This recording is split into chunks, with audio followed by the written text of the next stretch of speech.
I'm Madison Anderson, 28 years old, and what happened at my sister's wedding changed our family forever. My father threatened to destroy my youngest brother's medical school dreams if I didn't give a glowing speech about my successful sister at her $100,000 wedding. He had no idea I'd been secretly running a tech company worth $50 million. The look on his face when I handed him those documents in front of 200 guests? Priceless. But I'm getting ahead of myself. Before I tell you exactly what went down in that ballroom, please take a moment to like and subscribe, but only if you genuinely enjoy this story. I love connecting with all of you. Where are you watching from? Drop your city and local time in the comments below. I'm always amazed at how far these stories reach. Now let me take you back to that Saturday evening in June, when my entire family learned that the disappointment daughter they'd been mocking for years had been playing a much longer game than any of them imagined. The grand ballroom at the Ritz-Carlton was exactly the kind of venue Sophie would choose. Crystal chandeliers cast rainbow prisms across 200 guests dressed in their finest. The floral arrangements alone probably cost more than most people's monthly mortgage. White orchids and roses imported from Ecuador, arranged by some celebrity florist Sophie had bragged about for months. I stood near the entrance, clutching my small silver clutch, watching Sophie float through the crowd in her custom Vera Wang gown. $15,000 of silk and lace, she'd made sure everyone knew. My own dress, a simple navy blue number I'd bought online, suddenly felt even plainer. Madison, my father's voice cut through the classical music. Robert Anderson, former VP of Chase Manhattan, still commanded attention at 58. He gripped my elbow and steered me toward a quiet corner behind the gift table. "We need to talk about your speech." "What speech?" I kept my voice level. "Don't play dumb, the one you're giving in." He checked his Rolex. Exactly 10 minutes, right after the best man. I saw my mother across the room, watching us with that familiar look of disappointment mixed with expectation. Sophie stood beside her, whispering something that made them both glance my way and share a knowing smile. "I never agreed to give a speech, Dad." His grip tightened. "Your brother's tuition is due next month. $80,000. He leaned closer, his cologne overwhelming. "You will get up there and tell everyone how proud you are of Sophie's achievements, how she's the successful daughter every parent dreams of." In the distance, I caught sight of Tyler, my 19-year-old brother, anxiously adjusting his tie. Second-year medical student, pediatrics hopeful, currently trapped under Dad's financial thumb. The wedding coordinator's voice echoed through the microphone. "Ladies and gentlemen, in just 10 minutes, we'll hear from the bride's sister, Madison Anderson, followed by our cake-cutting ceremony." 200 heads turned to look at me, some with curiosity, others with that particular brand of pity reserved for the family underachiever.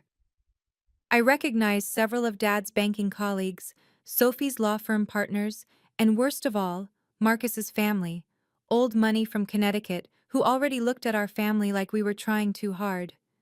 Sophie glided over, Marcus trailing behind her. "Madison, sweetie," she cooed loud enough for nearby guests to hear. "I know public speaking isn't your thing, but just speak from the heart about how proud you are. Keep it short and sweet, okay?" "Sophie, the teleprompter has some suggestions if you freeze up." Her smile never wavered, but her eyes were steel. "We wouldn't want a repeat of your college graduation disaster." Several guests within earshot chuckled. They remembered. Of course they did. The time I'd frozen during my valedictorian speech, the one achievement Dad couldn't ignore, and had to sit down after 30 seconds of silence. Tyler appeared at my side, voice barely a whisper. "Maddie, please, just do what they want. I can't lose medical school, I can't." The wedding coordinator approached with a microphone. "Ms. Anderson, we're ready for you." My fingers found the envelope in my clutch. 3 documents, 3 years of secrets. I'd brought them as insurance, thinking maybe I'd just endure another family humiliation. But looking at Tyler's desperate face, at Sophie's smug certainty, at Dad's controlling grip on everything he touched, I took the microphone. "Actually, I'd like my father to join me on stage." "Dad?" would you please come up? The room fell into that expectant hush that comes before speeches. My father straightened his tie, clearly pleased. He probably thought I was going to defer to him, let him speak first about his successful daughters. Well, one successful daughter. As we walked toward the small stage near the head table, memories flooded back. 3 years of board meetings held in secret, 3 years of lying about freelance projects while building something extraordinary, 3 years of letting them think I was a failure. The envelope felt like it weighed 50 pounds. Sophie had taken her seat at the head table, basking in the attention. Marcus's parents sat rigidly proper, waiting to judge whatever came out of my mouth. The photographer Sophie had hired circled like a vulture, ready to capture the moment. But there was another photographer in the corner, one I'd hired myself, though nobody knew that yet. Dad took the microphone first, of course. Before Madison speaks, let me just say how proud Linda and I are of our Sophie, Yale Law, junior partner at 36, and now married to the wonderful Marcus Chen. He paused for applause. Family is about supporting each other's successes. He handed me the microphone with a look that said, "Your turn. Don't screw this up." I looked out at the sea of faces, found Tyler in the third row, his hands clenched in his lap. Saw my mother already dabbing at her eyes, ready for the emotional moment when I'd finally acknowledge Sophie's superiority publicly. "Thank you, Dad." My voice came out steadier than expected. "Actually, before I talk about Sophie, I have something for you." I pulled the envelope from my clutch. "What's this?" He laughed, playing to the crowd. "Did you write me a speech too?" "Not exactly. Please open it." 3 years ago, everything changed, though my family never noticed. I'd just left my corporate consulting job, a career suicide move, according to Dad. We were having our monthly family dinner at their Westchester house, the one where my childhood photos mysteriously disappeared from the walls after Sophie made partner. "Madison's decided to throw away her Cornell education to play with computers," Dad announced to the table like I wasn't sitting right there. "It's actually a tech startup," I began. "While Sophie just landed the Morrison Industries account," Mom interrupted, passing Sophie the good china while I got the everyday plates. "Biggest client her firm's ever had." Sophie smiled modestly. "It's really not that big a deal, just a $50 million portfolio." "Don't be humble, sweetheart," Dad beamed. "Madison, you should take notes. This is what career progression looks like." They'd seated me at the far end of the table, next to Tyler, who was still an undergrad then. The kids' end, Mom called it, though I was 25. "At least Sophie can take care of herself," Mom sighed, refilling everyone's wine glass except mine. I got water. "We won't have to worry about her future." What they didn't know was that 12 hours earlier, I'd received my first term sheet from a venture capital firm. $2 million in seed funding. The email was still open on my phone under the table. Tyler had squeezed my hand. Even then, he knew something was wrong with how they treated me. But he was dependent on Dad's money for school, so he stayed quiet. "While Sophie makes partner," Dad continued, "Madison plays with computers in her pajamas." I let them laugh, let them think I was failing. Because sometimes, the best revenge isn't proving them wrong immediately, it's waiting for the perfect moment. Thanksgiving last year had been the breaking point, though I'd hidden it well. Sophie arrived in her new Tesla, making sure to park it where everyone could see it from the dining room window. "Just a little bonus present to myself," she'd laughed. "200K bonus this year. I barely know what to do with it all." "That's my girl," Dad had said, while I helped Mom in the kitchen, the only contribution they seemed to value from me. During dinner, Dad decided to make Tyler his next project. My baby brother, sweet Tyler, who just wanted to help sick children, sat frozen as Dad lectured him. "You see, Sophie? That's your role model. Not—" He gestured vaguely in my direction. "Whatever this is. Still freelancing, Madison? Still living in that studio apartment?" "I'm doing fine, Dad." "Fine isn't successful. Sophie just bought a penthouse. Meanwhile, you're what, building websites for $20 an hour? Sophie had laughed. Dad, be nice. Not everyone can handle real pressure. Tyler, Dad turned back to my brother. Surgical residencies look at your entire family background. Don't let Madison's choices influence you. We can't afford another disappointment. Tyler's face had gone red. After dinner, he texted me from the bathroom. I'm so sorry. This is so fucked up. It's okay, I'd replied. Trust me. What none of them knew was that I'd just closed Series A funding that morning. $20 million. My little website business was now valued at more than Sophie would make in a decade. Mom's voice had carried from the living room. At least Sophie can help support Tyler if needed. God knows Madison can't. The email from my board of directors was still unread in my inbox. The one confirming my CEO compensation package. 400,000 base, plus equity worth 8 figures. If you've ever been the disappointment in your family while watching the golden child get all the praise, drop A in the comments. Your story matters, and you're not alone. I see you, and I promise, your worth isn't determined by their approval. What's the worst comparison your family ever made? Share below. Let's support each other. This community has become such a safe space for these conversations. And if this resonates, please hit that subscribe button so you don't miss what happens next. Trust me, the revelation is worth it. Now let me tell you what was really at stake that night. Tyler's situation was more precarious than anyone outside our family knew. Second year at Johns Hopkins Medical School. $80,000 a year in tuition alone, not counting living expenses, books, or the equipment he needed. Dad controlled every penny through an education trust our grandfather had set up, with Dad as the sole trustee. 2 months before the wedding, Tyler had called me crying. He's forcing me into surgical specialization, Tyler's voice had broken. Says pediatrics is for people who can't handle real medicine. Maddie, I've wanted to work with kids since I was 12, since Emma, our cousin who'd died of leukemia when Tyler was young. The reason he wanted to be a doctor in the first place. He says if I don't switch to surgery, he'll stop payments. I'll have to drop out. Med school doesn't do payment plans, you know that. Without his money, I'm done. Have you talked to Mom? She said to listen to Dad, that he knows what's best for our careers. Tyler had laughed bitterly. Look how well Sophie turned out, she said. The trust was ironclad. I'd had a lawyer friend look at it quietly. Until Tyler turned 25, Dad had complete control. Any attempt to break it would take years in court. Years Tyler didn't have. 6 more years, Tyler had whispered. 6 more years of this.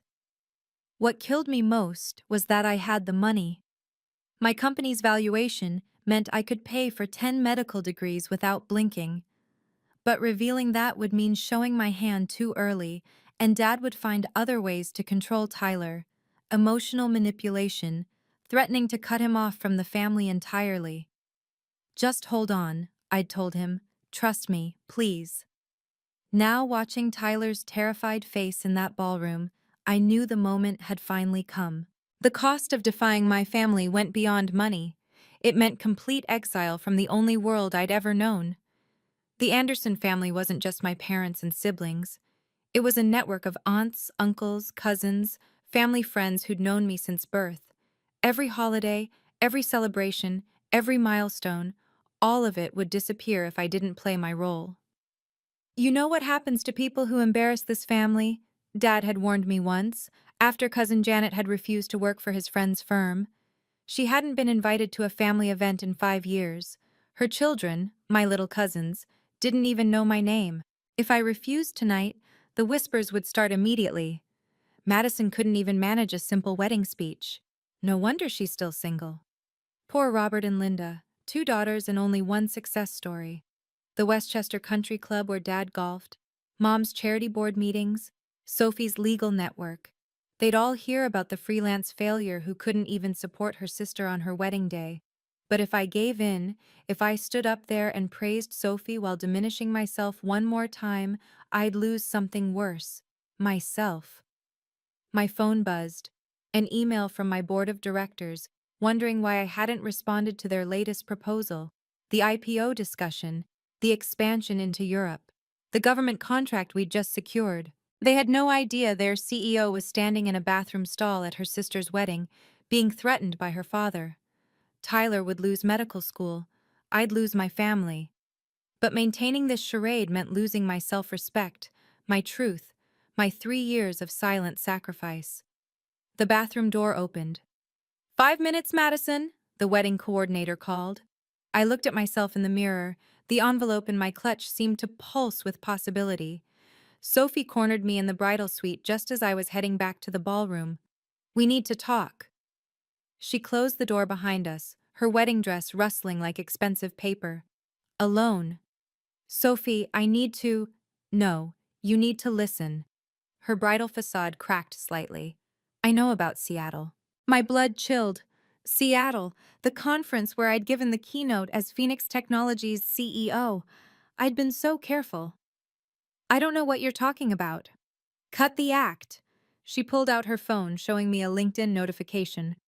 Madison Anderson viewed your profile, except it wasn't your regular profile, was it? It was your anonymous CEO one. You forgot to switch accounts. My mind raced. How much did she know? Whatever little project you're working on, Sophie continued, keep it quiet tonight.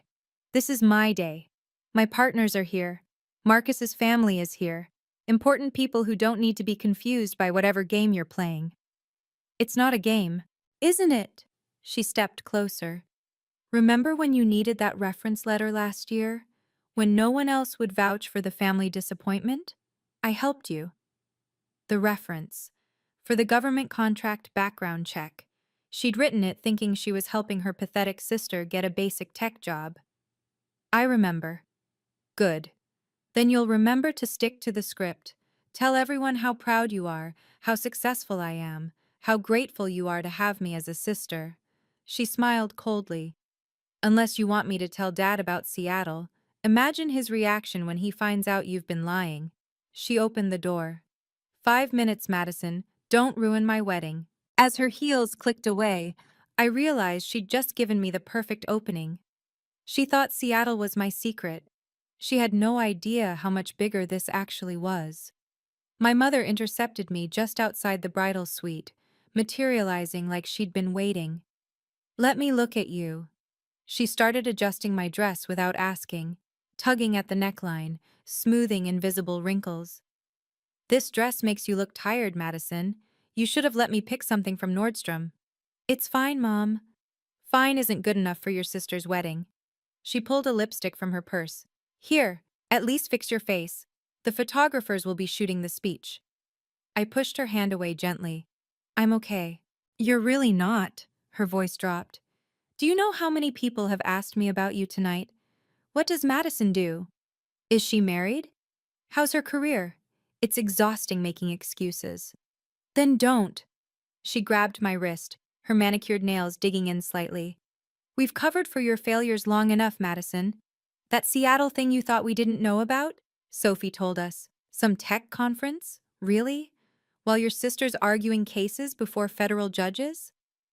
So Sophie had already started spreading her version. Tonight, you're going to make us proud for once, Mom continued. You're going to tell everyone how amazing Sophie is, how she's mentored you, how grateful you are. And if I don't? Then I suppose Tyler will have to explain to his medical school why his tuition payment bounced. She smiled, but it didn't reach her eyes. Your father and I have sacrificed everything for you children. The least you can do is support your sister's happiness. The wedding coordinator's voice echoed. Madison Anderson to the stage, please. Mom patted my cheek, a gesture that felt more like a slap. Don't disappoint us again, sweetheart. As she walked away, I felt the weight of 28 years of being the family failure. In 3 minutes, that was about to change. Ladies and gentlemen, please welcome Madison Anderson. The spotlight hit me like a physical weight. 200 faces turned expectantly. The wedding coordinator handed me the microphone with a practiced smile while gesturing toward the small platform near the head table. My phone buzzed. Dad's text. "Remember Tyler." I looked across the room. Dad had positioned Tyler right next to him at the family table, his hand on my brother's shoulder, in what looked fatherly but was clearly a grip. Tyler's face was pale, his med school future hanging on my next words. Sophie sat at the head table like a queen holding court, her smile radiating confidence. She whispered something to Marcus, who laughed while looking directly at me. His parents sat rigid, waiting to judge whether the lesser sister could string together coherent sentences. 30 seconds, Madison, someone called out. We're losing the light for photos. My hands trembled as I opened my clutch. The envelope was right there. 3 documents that would change everything. But something else caught my eye. A subtle nod from the corner of the room. The security guard I'd spoken to earlier. Just a small acknowledgement that he remembered our conversation. That he knew what might happen next. The official photographer circled closer, but I also spotted my hired photographer, positioned perfectly to capture the head table's reactions. Everything was in place. Madison? Dad's voice carried across the room. We're all waiting. My fingers closed around the envelope. 3 years of preparation. 3 years of letting them think I was nothing. 3 years of building an empire while they laughed at my failures.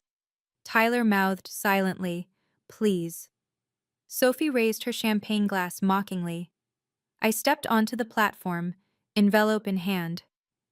"Thank you all for being here," I began, my voice steadier than expected. "Dad, would you join me up here? I have something for you." 6 months ago, everything had accelerated beyond my wildest dreams. I sat in the Phoenix Technologies boardroom, my boardroom, facing 3 venture capitalists who'd flown in from Silicon Valley. They weren't interested in small investments anymore. 50 million Series B, David Chen from Andreessen Horowitz had said, not asked, stated.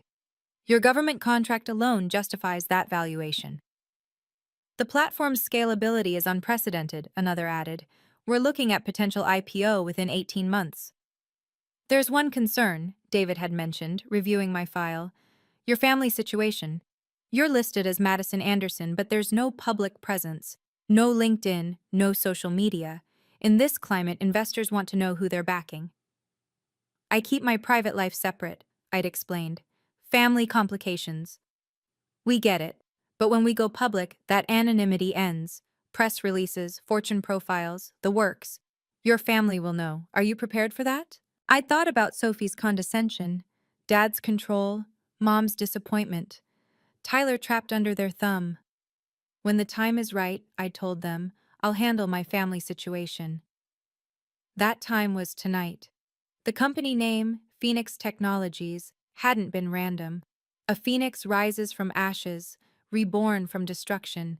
Every mock, every insult, every comparison to Sophie had been fuel for the fire. My phone had lit up with the funding confirmation that day. $50 million. My personal equity worth 8 figures overnight. The same day Sophie had posted about her record-breaking bonus. Sometimes the best revenge is massive success nobody sees coming, I'd told my CFO.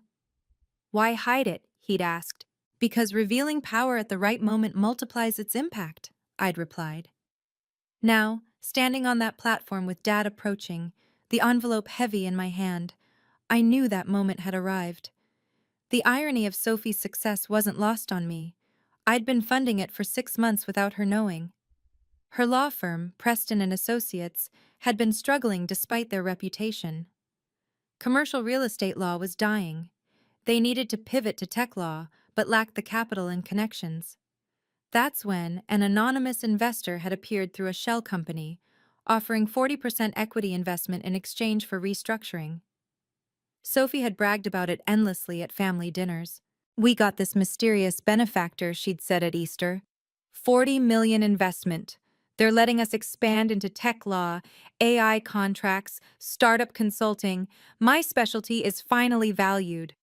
That's wonderful, sweetheart, Mom had beamed. See, Madison? Real careers attract real money. Dad had added, Success recognizes success. This investor clearly saw Sophie's potential. Marcus had been suspicious, though. It's odd, he'd mentioned at that same dinner. They insisted on quarterly reports but never attend meetings. Everything goes through some subsidiary called Rising Ventures. Rising Ventures. My holding company. Named after what I plan to do, rise above their expectations. Sophie's sudden promotion to junior partner? That was my doing. The expansion into tech law? My strategy. The new offices in Seattle? Positioned perfectly near my headquarters. She'd been taking credit for my decisions for months, having no idea her despised older sister was pulling the strings. Every triumphant announcement, every bonus, every accolade, all possible because of the failure sitting at the end of the family table. The investor must really believe in our vision, Sophie had said just last week. Oh, I believed in something all right. I believed in the poetic justice of Sophie discovering she'd been reporting to me all along. The documentation was all in the envelope. Every contract, every signature, every proof that Sophie's golden success was actually Madison's strategic investment.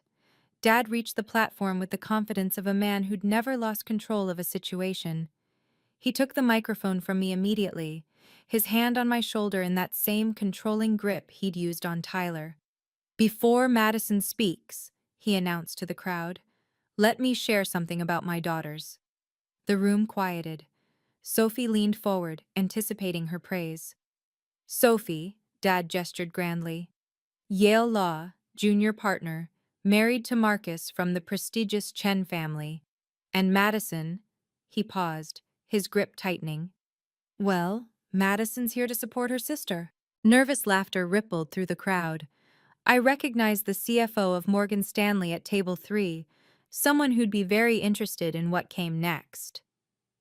You see, Dad continued, in every family, there are those who achieve and those who try. Madison's been trying to find herself for 3 years now. He smiled at the crowd like we were sharing an inside joke. Freelancing, she calls it. We call it exploring options. More laughter. Sophie raised her glass in mock solidarity. Marcus's parents exchanged knowing looks, their fears about our family's pedigree confirmed. But that's what family does, Dad squeezed my shoulder harder. We support each other, even when the gap in achievement is significant. Right, Madison? He held the microphone toward me, expecting me to take my cue, to shrink, to confirm his narrative. Tyler's face had gone white. Mom nodded encouragingly, expecting me to play along. Sophie mouthed thank you preemptively. I looked at the envelope in my hand, then at the CFO who'd started paying attention, at my hired photographer, camera ready. Actually, Dad, I said calmly, taking the microphone back, I have something for you first. I held out the envelope. Sophie rose from the head table like a shark sensing blood in the water. Her dress train swept dramatically as she approached the platform, every inch the successful bride. Oh, Madison, she said loudly enough for everyone to hear. You didn't have to get Dad a gift. This is my day, remember? She laughed, musical and false. She climbed the 2 steps to join us, linking her arm through mine in what looked like sisterly affection, but felt like a shackle. Everyone, Sophie announced, taking the microphone. My sweet sister has prepared something special. She's always been so creative with her gestures. The condescension dripped like honey. Several guests smiled sympathetically. Poor Madison, trying so hard to matter. Sophie leaned in close, her voice a whisper only Dad and I could hear. Stick to the script, or I'll tell everyone about your little Seattle fantasy right now. She pulled back, beaming at the crowd. Madison's been working so hard on her projects. Haven't you, sis? Tell everyone about your freelance work. Dad loves hearing about your little websites. She pressed the microphone into my hand while maintaining her grip on my arm. The perfect picture of sisterly support while literally holding me in place. Marcus called out from the head table. Let's hear it for Madison. His tone suggested he was throwing a bone to the family dog. Dad still hadn't taken the envelope, holding his hands behind his back like I was offering him something contaminated. "Go on, sweetheart," Mom called out. "Tell everyone how proud you are of Sophie." The wedding photographer moved closer, ready to capture the moment of family unity.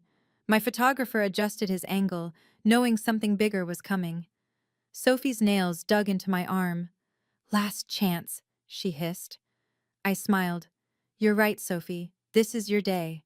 And I'm about to make it unforgettable." I pressed the envelope into Dad's hands before he could refuse it. "Please, Dad, just open it."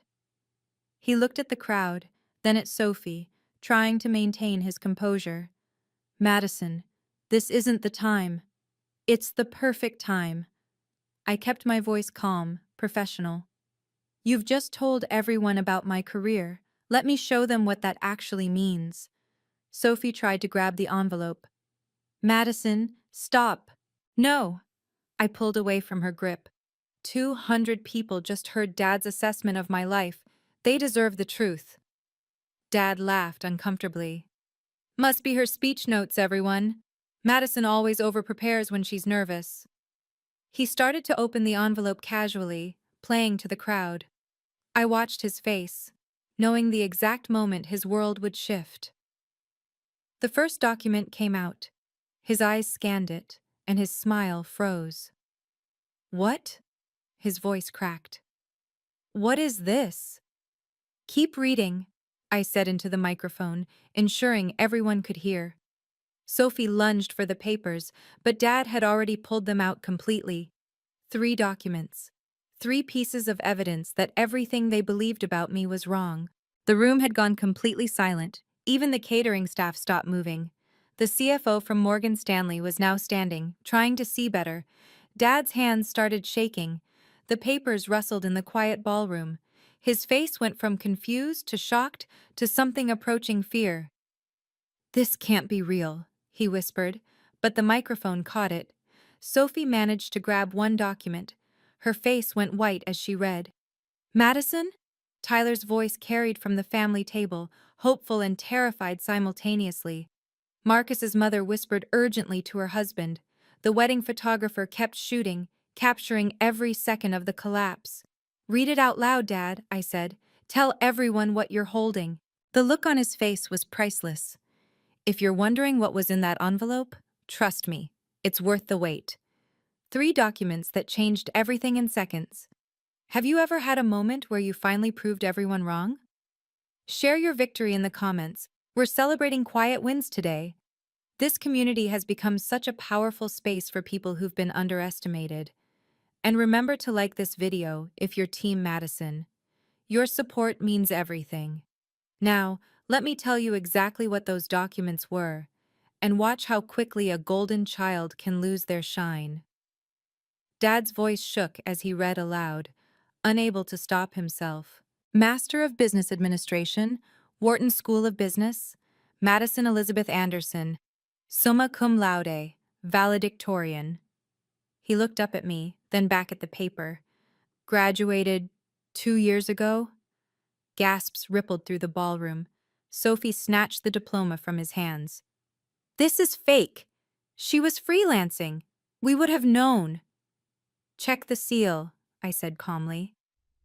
"Check the date. Call Wharton if you'd like. Their office is closed now, but I'm sure they'd confirm on Monday."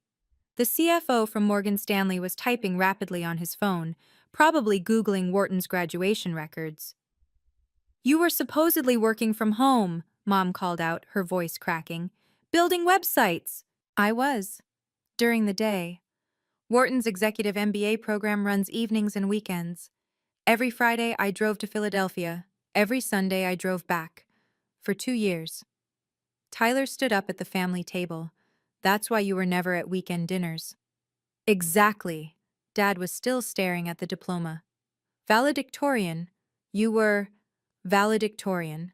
At Wharton." "With a 4.0 GPA, I added. "My thesis on fintech disruption won the Dean's Award. But you're right, Dad. Sophie's the successful one." Marcus's father leaned forward, suddenly interested. Wharton's executive program is harder to get into than their regular MBA. Impossible, Sophie insisted, but her voice had lost its confidence. You couldn't afford scholarship, I interrupted. Full ride. Turns out they really wanted someone with my startup experience. What startup? Dad's question came out as barely a whisper. I smiled. Check the second document. The room held its breath as he unfolded the next paper. His face went from pale to ashen. No, he breathed. This can't be real. Phoenix Technologies Incorporated, Dad read, his voice hollow. Chief Executive Officer appointment, Madison Elizabeth Anderson, annual base salary. He stopped, unable to continue. $400,000, I finished for him, plus equity. The ballroom erupted, guests talking over each other, phones coming out, people Googling frantically. Sophie grabbed the document. Phoenix Technologies? That's the company that just got the Defense Department contract. The CFO from Morgan Stanley stood up completely.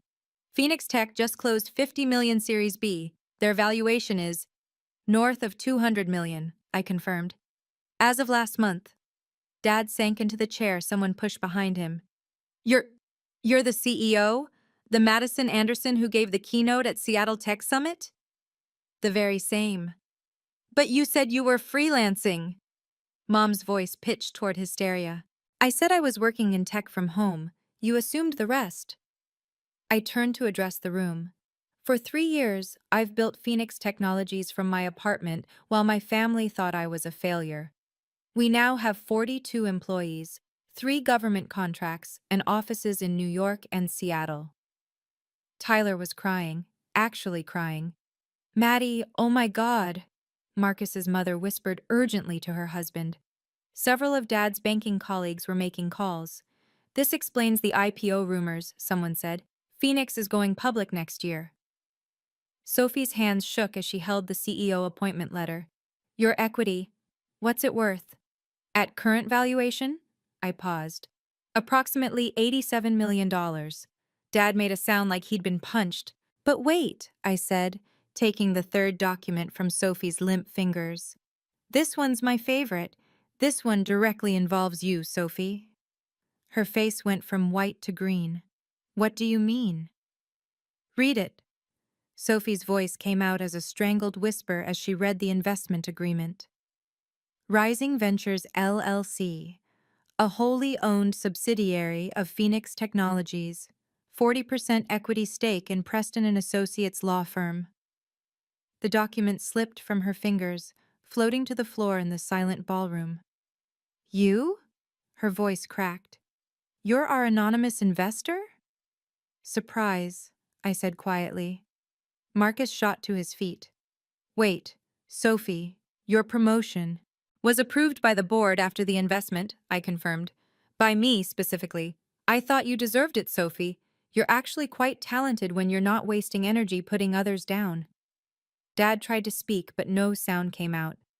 Every quarterly report, Sophie said faintly, every strategic decision, every expansion into tech law, went through me.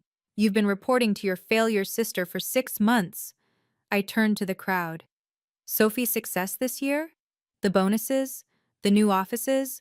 All possible because I invested $40 million in her firm. Why? Sophie's perfect makeup was running.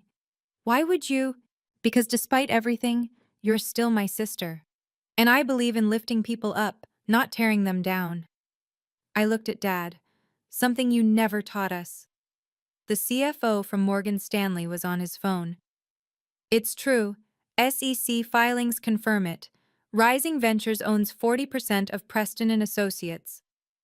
Marcus stared at Sophie. You've been working for your sister, the one you called a disappointment, the one you mocked. I didn't know, Sophie sobbed. No, I agreed. You didn't know. Just like you didn't know I graduated valedictorian. Just like you didn't know I built a company worth hundreds of millions. Because you were too busy assuming I was beneath you to actually see me.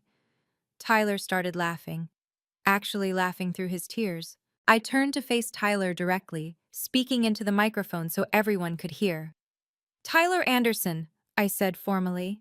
I'm pleased to announce the creation of the Tyler Anderson Medical Education Fund, administered by Phoenix Technologies Foundation. Tyler's sob was audible throughout the ballroom. Initial funding, $500,000. This covers your complete medical education, residency expenses, and living costs through your pediatric specialization. Dad tried to stand. You can't. I can and I did. The paperwork was filed yesterday. The fund is irrevocable and completely independent. No family members on the board, no conditions except maintaining good academic standing. Tyler was pushing through the crowd, tears streaming down his face. Furthermore, I continued, Phoenix Technologies is partnering with Johns Hopkins to fund pediatric research. Dr. Williams, your mentor, will be heading the program. You'll have a guaranteed research position if you want it. Tyler reached the platform and threw his arms around me, sobbing into my shoulder. Maddie, I can't. Yes, you can. Your dreams are yours now. Nobody can take them away. Dad found his voice. This is manipulation. No, Dad. Manipulation is threatening to destroy your son's dreams to control your daughters. This is freedom. I held Tyler tighter. You want to help sick kids? Then help them. The fund also includes scholarships for other medical students from controlling families. You'll help select the recipients.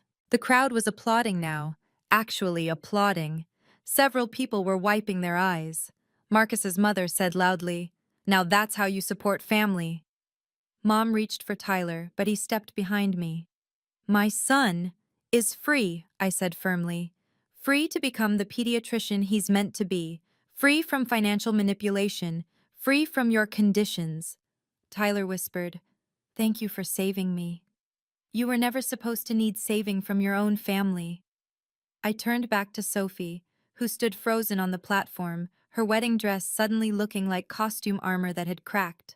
Regarding Preston and Associates, I said, maintaining professional calm. Effective immediately, Phoenix Technologies will no longer be a silent partner. All communication will go through our legal team. Quarterly reports are still required.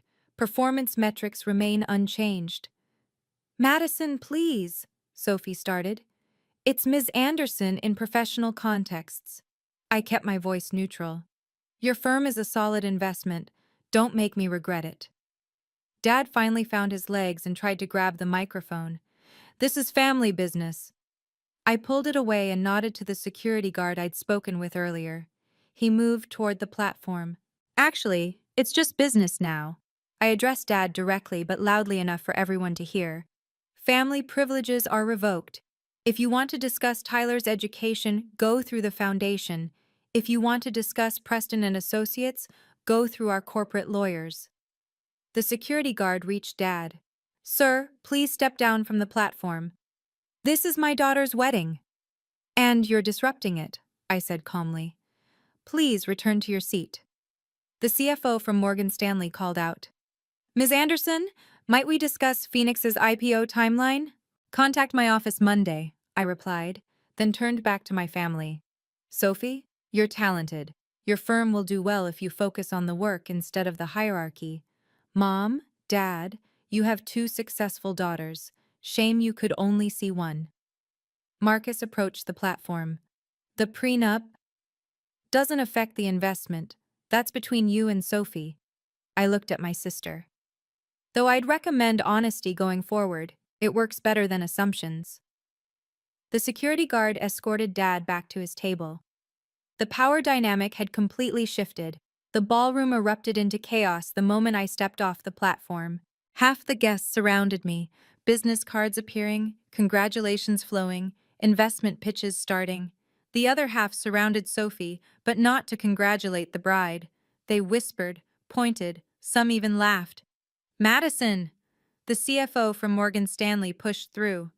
We need to talk about Phoenix's banking needs. Monday, I repeated, but he pressed his card into my hand anyway. Sophie had fled to the bridal suite, her bridesmaids trailing behind like confused ducklings. Through the door, we could all hear her sobbing. Marcus stood outside, looking lost. Did you know? He asked me quietly. That she was talented but insecure? Yes. That she'd built her entire identity on being better than me? Also, yes. I touched his shoulder. She's still the same person you married. Maybe now she can be herself instead of the successful daughter. Mom tried to approach, her arms open for a hug. I stepped back. Madison, sweetheart, we had no idea. Yes, you did. You had every idea about who you thought I was. You just never bothered to look deeper. We're proud of you. Now. You're proud now. When there's proof. I shook my head. That's not how parental love is supposed to work. My hired photographer approached discreetly. I got everything. Every reaction. Every document shown. Should I send them to your office? Please. Dad sat at the family table, staring at nothing.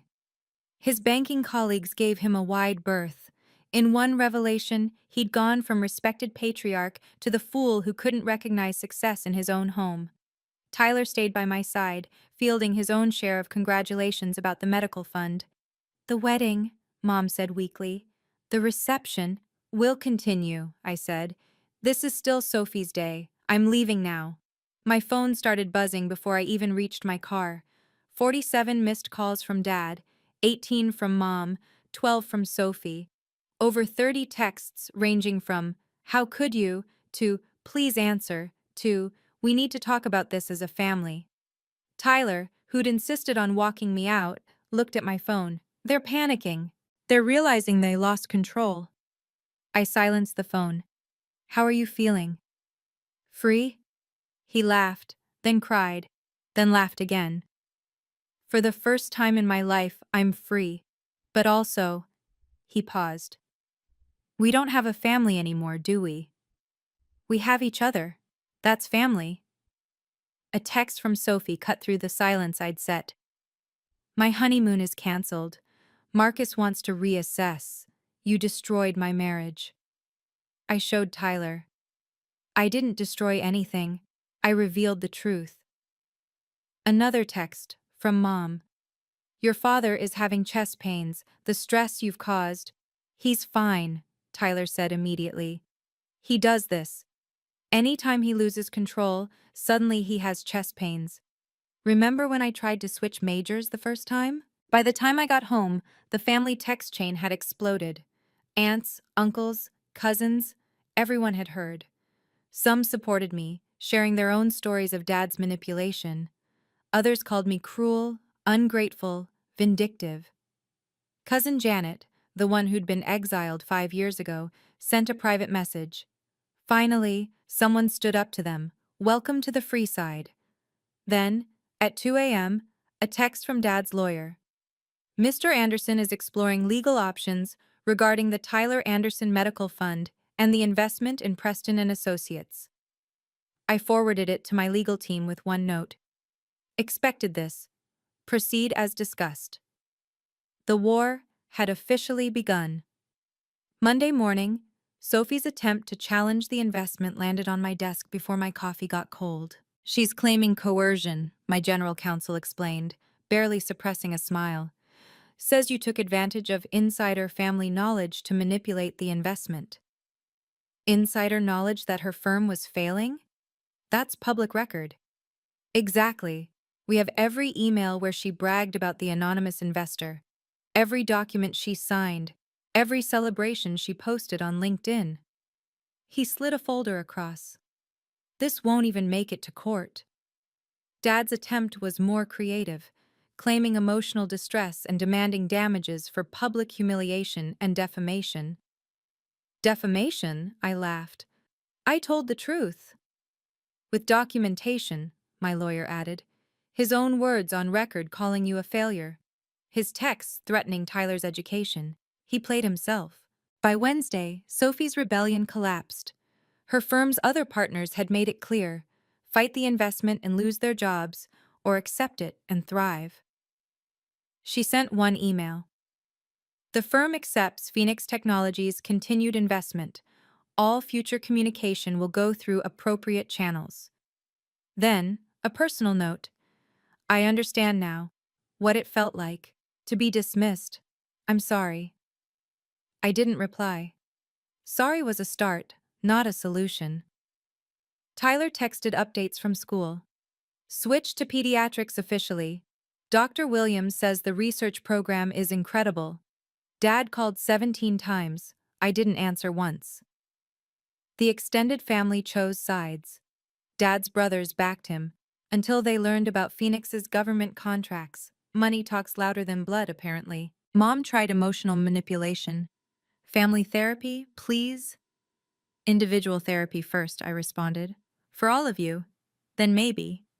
By Friday, the dust had settled. Preston and Associates was thriving under my investment. Tyler was free. My parents were contained. And I was finally visible, finally valued, finally myself. 6 months later, Phoenix Technologies went public at a $300 million valuation. Tyler called me from Johns Hopkins, where he'd just been selected for the pediatric research program. Did you see the news?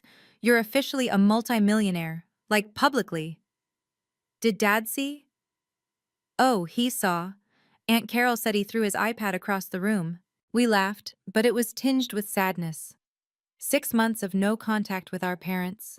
6 months of freedom, but also 6 months of grieving the family we'd never really had. Sophie's firm was thriving under our investment. They'd just landed 3 major tech clients. She sent quarterly reports through our legal team, professional and thorough. At the bottom of the last one, handwritten, I understand now. She'd sent one personal email a month ago. Marcus and I are in counseling. I'm learning that my worth isn't comparative, that success doesn't require someone else's failure. I'm sorry it took losing you to learn that. I'd replied with one line, focus on the work. The Tyler Anderson Medical Fund had awarded its first scholarships, 5 medical students from financially controlling families. Tyler personally interviewed each one. They all have the same look, he told me. That trapped, desperate hope, like I had. Mom sent letters, actual paper letters. I didn't open them, but I didn't throw them away either. They sat in a box marked maybe someday. Dad tried once more to assert control, showing up at Phoenix's headquarters. Security turned him away. The photo made it into TechCrunch. CEO Madison Anderson's father denied entry to daughter's billion-dollar company. The headline was wrong. Phoenix wasn't worth $1 billion yet. But we would be. Tyler was free. Sophie was learning. My parents were irrelevant. And I was everything they said I'd never be. Here's what I learned from that wedding revelation. Family isn't owed unlimited access to your life. Blood makes you related. Loyalty makes you family. And loyalty doesn't mean blind obedience or accepting diminishment. Real family celebrates your victories, even the quiet ones. Real family sees your worth before the world validates it. Tyler and I have dinner every Sunday now, our own tradition, no parents invited. He's thriving in pediatrics, already working on research that could change how we treat childhood leukemia.